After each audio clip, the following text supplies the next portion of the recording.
Hello everyone, I'm Dan Webster. Welcome to MN Views. This is the first ever episode of MN Views. I hope you'll find it insightful and educating, while also being provocative and politely expressive. You have a sincere role in this show. MN Views is all about presenting independent opinion and commentary about politics and other events in and about Minnesota. You can follow this show and its topics on MTN, YouTube, Facebook, Twitter, and the upcoming mnviews.com. Neither myself nor any staff associated with MN Views receives any form of endorsement nor financial gratuity for this show. This way we feel true commentary and debate of political issues and events will emerge. Thank you for joining me today on MN Views. Well, folks, here it is, winter 2010, many months away from November 2nd's Election Day. I'm standing in front of the Minnesota Governor's Mansion in St. Paul. Why? Well, simply stated, this piece of property behind me and the office that goes with it is the coveted prize for this coming fall's election season.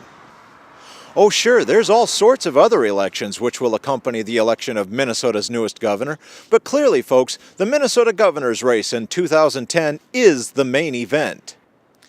Already upon us are the February 2nd caucuses. Amidst other duties associated with these political party caucuses is the beginning stages for selecting delegates to best represent the voting opinions of each caucus group.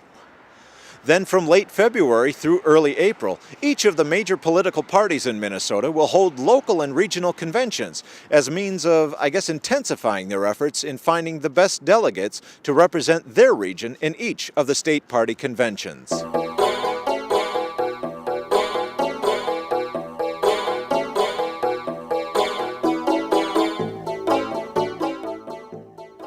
While you've just seen when and where each of the major political parties will hold their state party conventions, which will seek to determine who becomes each party's officially endorsed candidate, I'm already learning that many candidates who don't receive official endorsements from their own party may likely still run for governor in their party's own state primary on September 14th. In fact, the September 14th primaries might see the most non-officially endorsed candidates for governor ever in Minnesota. Why might that be? Folks, I'm not saying it will happen, but one big reason why it might involves the possible contrasting relationship of who party delegates believe should be the party-endorsed candidate versus the views of the broader population and whom they feel should be that party's official candidate for the November general election. The true winner of any political party's endorsement label entering the November 2nd general election is whomever wins the individual party primary races from September 14th. So who are the candidates for the 2010 Minnesota governor's race at this time? Well, as of this taping, the Minnesota DFL has 12 declared candidates for governor. The Minnesota Republicans have 7 declared candidates, and the Independence Party of Minnesota has 3 declared candidates. These are not and will not be the only declared candidates for Minnesota governor in 2010. Likewise, these 3 parties are not and will not be the only political parties presenting candidates on the November ballot. You might see candidates from the Green Party, the Socialist Party, the Libertarian Party, the Freedom Party, and possibly a litany of other political parties on this November's ballot. Only political parties whose candidates from the previous general election that received the minimum of 5% of the total vote can claim major party status in Minnesota. For the governor's race this November, only the Republican, Democratic, and Independence parties are stated as major political parties in Minnesota. So as we enter the February caucuses early in this election season, who might the frontrunners be for each major political party? Minnesota Governor Tim Pawlenty, a Republican, currently holds the office. He has stated that after 2 terms in office, he will not seek a 3rd term as Minnesota governor. Strong speculation is that the governor is preparing for a possible run at the presidency in 2012. Recent polls for the Republicans showed their strongest possibility for running and winning this year was someone who never formally announced he was going to run. Norm Coleman, the former U.S. Senator and former mayor of St. Paul, had a commanding lead in the Republican polls. However, as of this taping, Coleman since has decided he would not seek the office of governor in 2010. In recent polls, Coleman had about 55% of the Republican consideration. Undecideds were next, having about 20% of the consideration. Distant in these Republican polls were State Representative and former House Minority Leader Marty Seifert at 12%, and State Representative Tom Emmer at 8%. Now with Coleman gone, these two will be looking to capture all they can, as they and the remaining 5 others seek the Republican endorsement. Now for the Democrats. The DFL has 12 candidates vying for the official endorsement. Heading into caucuses, according to recent polls, only 2 DFL candidates truly stand out.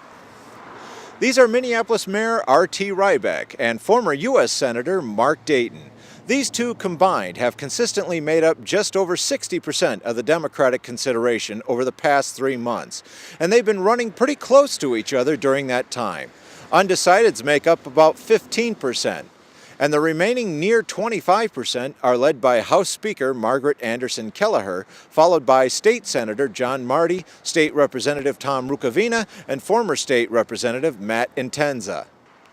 The Independence Party, famous for having former pro wrestler Jesse Ventura as Minnesota governor, currently has 3 candidates whom, in my opinion, not too many people have ever heard of. I can't even find pictures of Ron Workoff, John T. Uldrich, and recent addition Robert Hahn to share with you. The only possible consideration whom I have a picture of for you is Dean Barkley, whom has run for both governor and U.S. Senator in the past 2 statewide general elections. However, Barkley has stated he's not going to run and wants to focus on building up the Independence Party. Mr. Barkley, with the group currently assembled for consideration, I'm afraid the Independence Party will lose their major party status after this general election. You're going to have to come up with a bigger name to help your cause. At this current time, entering the caucuses, here's how I see things regarding this year's governor's race.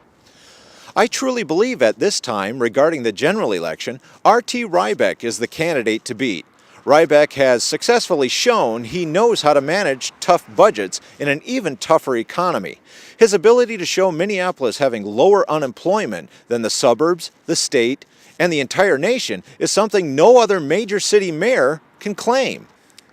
While Rybeck has a socially progressive agenda, which I think Republicans can try to exploit, Rybeck also has shown he can keep spending down and effectively and continually balance a budget, which is something the bulk of moderates in Minnesota like to see. RT's only dilemma at this time is getting by Mark Dayton and the others during the DFL endorsing process. Dayton still has a ton of money, and while Rybeck has more volunteers pushing his message than all other candidates combined, money for the campaign is what Dayton has and what every other candidate wishes they had.